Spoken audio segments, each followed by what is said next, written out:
गांव के बाहर एक पुराना हवेली खड़ा था जिसे लोग सिल्वर हाउस के नाम से जानते थे। उस हवेली में कोई नहीं जाता था क्योंकि गांव वालों का मानना था कि वहां कुछ अजीब घटनाएं होती थीं।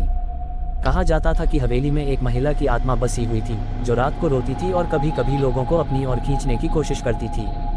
एक दिन अर्जुन नाम का एक युवक गाँव आया। वह बहुत साहसी था और डर से दूर रहने वाला था।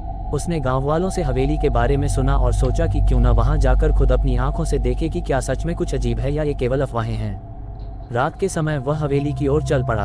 हवेली का माहौल बहुत ही भयानक था। हवा में एक अजीब सी ठंडक थी और लकड़ी के फर्श की चरमराहट ने उसकी धड़कनें तेज कर दी। अर्जुन ने दरवाजे को हल्के से धक्का दिया और वह खुल गया। अंदर अंधेरा था, बस एक टूटी हुई सी झूला और धूल से सनी दीवारें ही दिख रही थीं। अर्जुन अंदर घुसते ही महसूस करने लगा कि कुछ गलत है।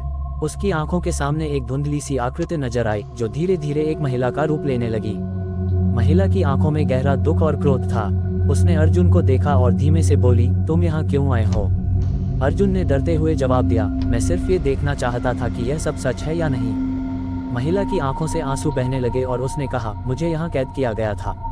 मेरे जीवन के अंतिम दिनों में मुझे इस हवेली में मार दिया गया। अब मैं अपनी आत्मा को शांति नहीं पा रही हूँ। अर्जुन की रूह कांप गई, लेकिन उसने साहस जुटाया और पूछा, क्या आप मुझे इसे बाहर निकालने में मदद कर सकती हैं? महिला की आवाज़ हल्की सी बदल गई और वह बोली, तुम्हें मुझे मेरी मौत का बदला दिलाना होगा। अर्जुन ने समझा कि वह एक चुनौती का सामना कर रहा था। उसने पूछा, कैसे? महिला ने हाथ से हवेली के एक कोने की ओर इशारा किया जहाँ एक पुराना संदूक रखा था। अर्जुन ने जाकर वह संदूक खोला और उसमें एक पुरानी तस्वीर और एक पत्र मिला।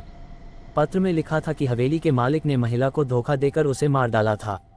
अर्जुन ने वह पत्र गांव के बुजुर्गों को दिखाया जिन्होंने हवेली के इतिहास को जाना। उन्होंने जल्दी से महिला की कहानी पूरी की और उसकी हत्या के दोषियों का पता लगाया। अर्जुन ने उन दोषियों के खिलाफ पुलिस में रिपोर्ट दर्ज करवाई। कुछ दिनों बाद उन दोषियों को पकड़ लिया गया और महिला की आत्मा को शांति मिल गई। उसके बाद हवेली में फिर कभी कोई अजीब घटना नहीं घटी।